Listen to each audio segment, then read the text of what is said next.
Welcome to Total Retail Talks, your podcast channel for retail knowledge.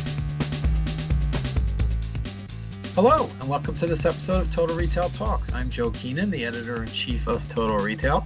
I'm excited to be joined on this episode by Emily Essner, who is the Chief Marketing Officer of Saks. Emily and I are going to be discussing the recently released Luxury Pulse survey from Saks, talk a little bit about some of the findings that are contained in that report, as well as a little bit about the implications for consumers as we enter the holiday shopping season and the busy time ahead. So thanks for taking the time to join me, Emily. Absolutely. Thanks for having me, Joe. So let's jump right into it. So Saks recently unveiled its latest Luxury Pulse survey. So first, tell our audience a little bit about the data that you're collecting in this survey. Sure. So we are very customer centric. We are very focused on being an expert, certainly among our peers on the luxury consumer. And so as a part of that strategy, we speak with our consumers and the luxury consumer set more broadly about once every quarter or so. So we spoke with about 1,800 luxury consumers. They shop with us. They shop across the industry. And we use these surveys to understand their perspective on shopping, on spending, on fashion trends. And so we ask them a variety of questions. Many are consistent from survey to survey. Some are more topical, but really with the intention being that we use this information to strengthen our understanding of how to best serve our customers and really be an expert on how to serve them best. So you mentioned surveying not only Saks customers, but the kind of broader luxury consumer that may not yet be a Saks customer. Is that correct? So we're talking to customers that are shopping with Saks, but we know that these customers are also shopping, across the industry. And so we think they're a really great sample of the luxury consumer overall. Okay, thanks for that clarification.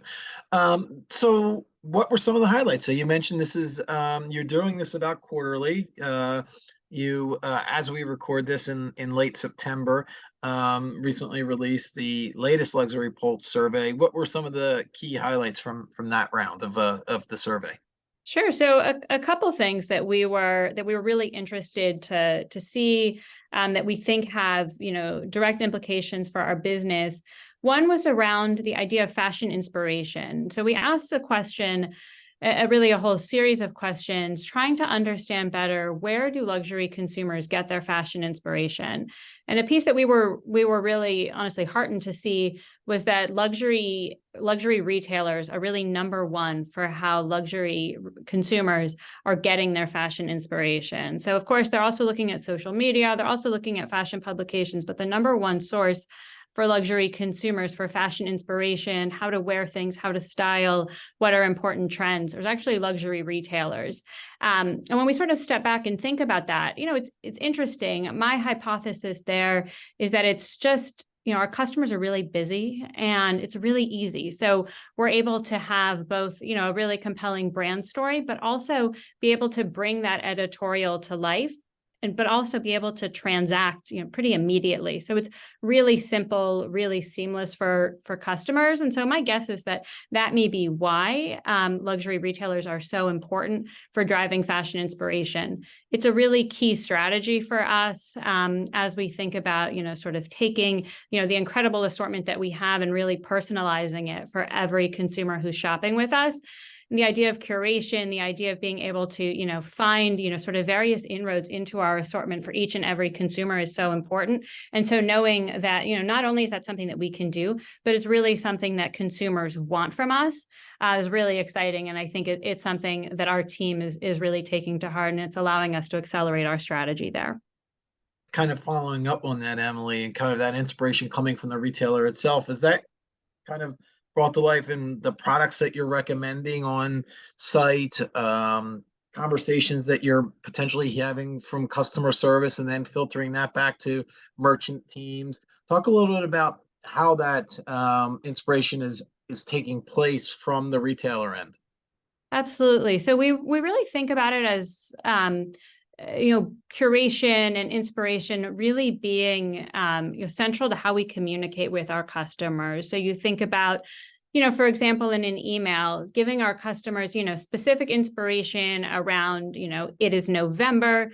We are thinking about what to wear for Thanksgiving. We're thinking about what to wear, for a beautiful fall hike, et cetera, et cetera. And so really giving, specific ideas for customers, specific moments, and then how to dress for them, as well as thinking about, what's trending within the world of fashion. What are they seeing, sort of around the world on their feeds, et cetera.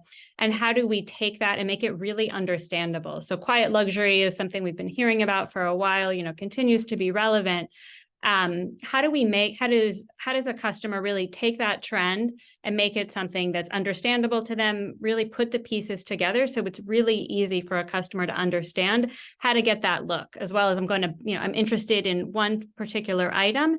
Now, what are the various ways that I can wear it? And so that's the sort of idea that we will have within email, within site content, within our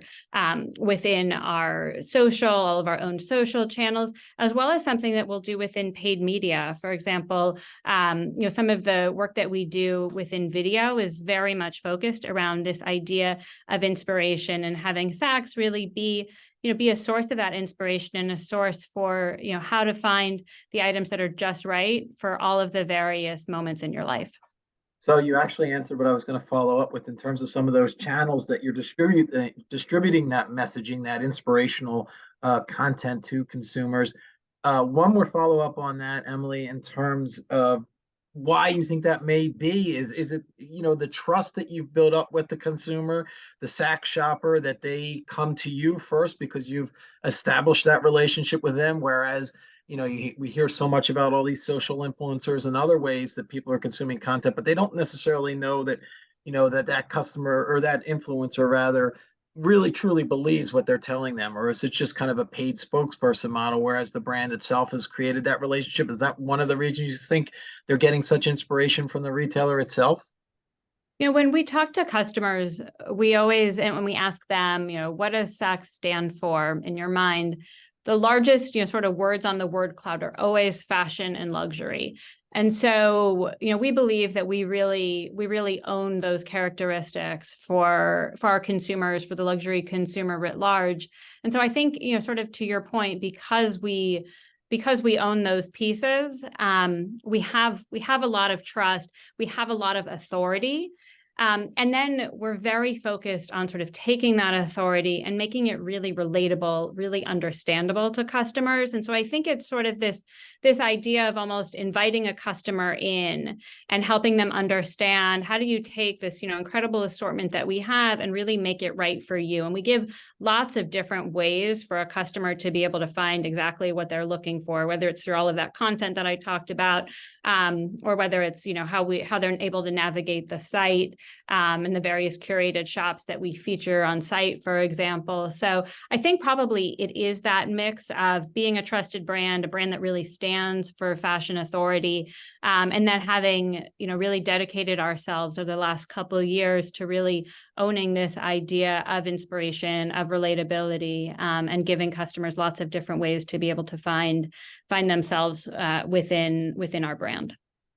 So you've brought about some of the highlights from the latest Luxury Pulse survey. So you take that data in, and obviously then you want to potentially act upon it.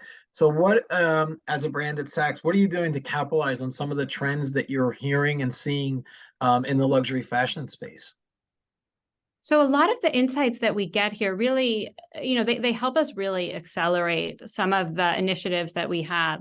Of course, this idea of inspiration is very core to a lot of the work that we do.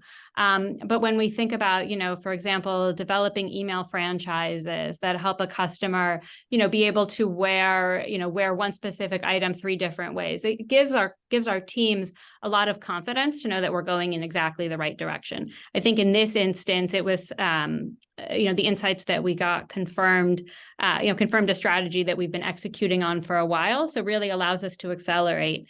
In other instances, whether it's through the Luxury Pulse or through other times where we just speak with our consumers, we'll do everything from, creative testing where we're showing them various ads, or we're running, various concepts by them. And there, it's much more open-ended, and, we're using that information to help guide our strategy and help shape, what we think will best serve them. So we've talked about the luxury pulse and how that's yielding some really valuable, rich data for Saks. But I imagine there's probably other channels and other ways that you're collecting feedback from your customers. So maybe we'll start there. Talk a little bit about some of the other feedback loops that you have with your customers. Sure. So we do, a number of other, elements of market research where we are talking to customers, for example, whether it's creative testing or, testing of various initiatives. That's, very specific, very focused, places where we want, specific feedback, where we are coming to our customers and actually soliciting their feedback along the lines of the luxury pulse, but, but more targeted, more sort of initiative based.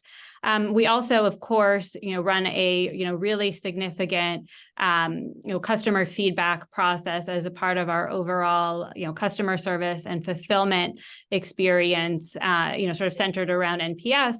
That we then use across the organization. So understanding, how did consumers perceive our brand? How did they perceive our experience? Where were they happy? Where were they disappointed?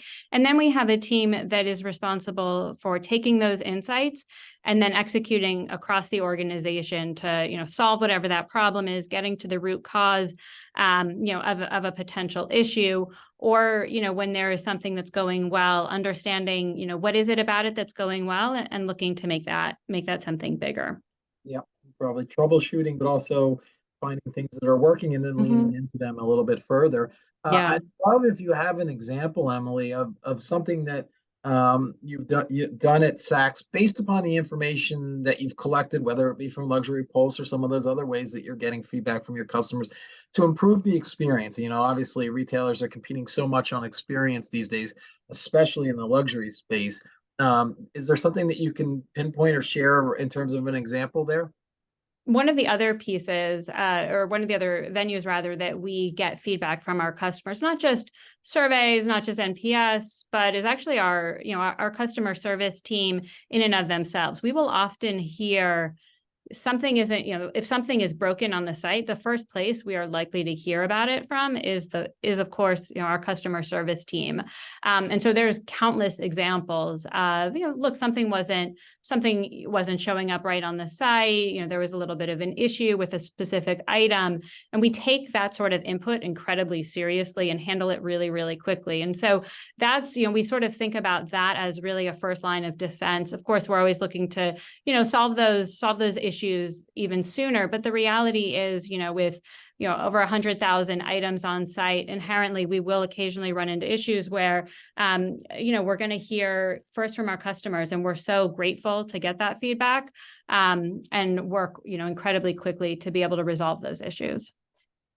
And I would think, and you can tell me if this is the case, you're also probably looking on a day-to-day basis at certain analytics metrics that you're capturing on your site to see the experience that consumers are having. So where are they potentially dropping out of the purchase funnel? Where are they spending more time engaging with content? So you're looking at time on site, things like that, to kind of get some of that feedback without them having to tell you directly. Of course. And certainly, we're understanding selling of specific items, how that stacks up to the views on that item. There's many different ways that we find, whether it's opportunities, things that we could, push harder, or things that we need to remedy. Certainly taking a very holistic view, but understanding that, feedback from customers is of course really, really central, and we take it really seriously. So I'm going to bring it back to your world in terms of the marketing team. Tell us a little bit about what you're thinking in terms of strategy as we launch this episode in early November. We're at the height of the holiday shopping season. We're really in the mix of it now. So tell us a little bit about how you're trying to communicate and market to your customer to optimize Saks's holiday Q4 season. So we've talked a lot about inspiration and the critical role that it plays in our marketing strategy. It's very fundamental. But we really marry that idea of inspiration and curation with a very advanced personalization experience and strategy. At this point, we communicate, whether it's through email, about 90% of our emails are personalized, have some sort of personalized element on them. And personalization is really central to, how we think about making inspiration and curation, really relevant to all of our consumers. And so we use something we call Saks DNA, which is 250 plus prescriptive and predictive attributes that we have for every known customer. And we use that DNA to be able to determine exactly, the right messaging, the right communication, the right cadence of those communications, and of course, personalizing the content itself. And so it's something, really it is for us that mix of art and science. And we really think that, in the end is sort of our secret sauce.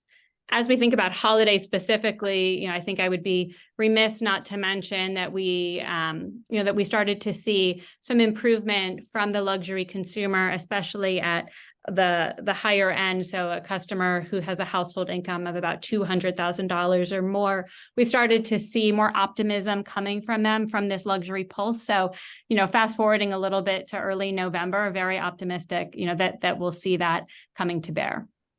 How do you think about, as not just holiday, but obviously real year round, acquisition versus retention? Obviously, you want to keep the customers that you have, but you kind of want to be continually broadening that reach. Luxury is a little bit more of a considered purchase and, a harder category to crack. Talk about thinking about acquisition versus retention and how that might factor into how you're marketing to consumers. So we spun our digital business out, or separated our digital business from our stores business about 2.5 years ago. And taking a little bit of a step back, we really focused over those first couple years post that separation on, really accelerating our acquisition of new customers. And we acquired about 3 million new customers over that time period. So really, this a really meaningful proportion of new customers. We feel fantastic about, where that sort of netted us out. And so when we, sort of think about where we are today, we're very focused on driving the retention of those customers who we acquired over the last couple of years.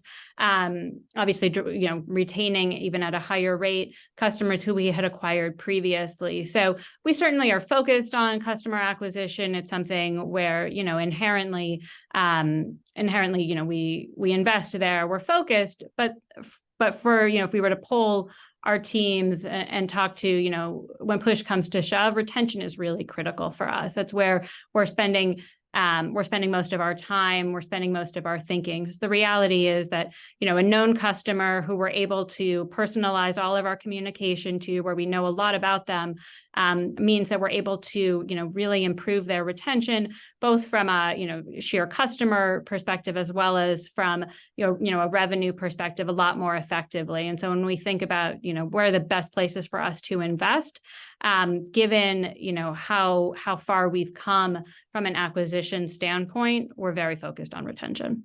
Yeah, you've set yourself up to be in a good position in terms of acquisition, and then you're, kind of flipping that switch a little bit more to a further emphasis on retention. The bottom line benefit there too, as well as you talked about rising acquisition costs. You already have that customer in the fold, and you're able to personalize the experience for them. They're that much more willing to trust the brand and shop with Saks again and again. I guess kind of the thought process. That's exactly it. And so the more that they shop with us, the more that we know about them, the more we can make their experience even better. It's very, very virtuous. And to your point, we have this amazing trajectory that, that we're at this point able to leverage. Great. Well, I've really enjoyed the time speaking today with Emily Essner, who is the Chief Marketing Officer at Saks. We kind of reviewed a little bit about the Luxury Pulse survey produced by Saks, as well as kind of got a feel for its customer, the luxury fashion shopper, and what that means for the business in Q4. So thanks for joining me today, Emily. Absolutely. Thank you so much for having me, Joe.